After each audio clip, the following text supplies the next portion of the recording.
In the energy quadrant, we got a small rebound today. Crude rose about 1.3% on the high print.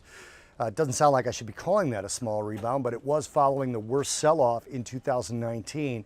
Yesterday, over 5.5% to the downside. For the week, crude oil's down right around 7%. Again, the majority of that coming yesterday. That rebound today finished up about 1.17% at about 58.60. High print of about 58.98 and a low print of about 57.50. So not a wide range, but some decent activity on low volume due to the long weekend. I think most of this was likely short covering because of the weekend risk. There's risk of tensions over the weekend with the situation between Iran, the U.S., and their allies. That can always get a little bit more heated over the weekend. That's when these things seem to happen. And even though the CME group will have electronic markets open for a decent period of that weekend, there still is about 18 to 24 hours where you won't be able to execute anything in the crude oil markets.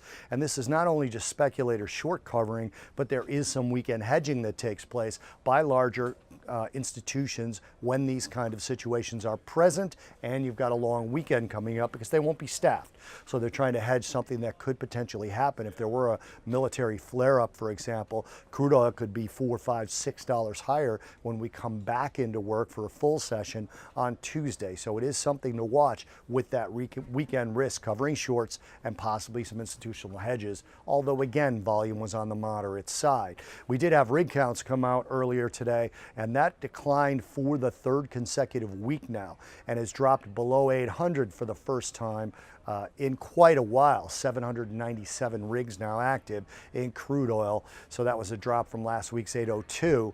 And that again tends to give the idea, at least to back up the rally, that there could be a reduction of U.S. production sometime in the very near future, although the 4-week moving average for U.S. production still remains around 12.2 million barrels a day.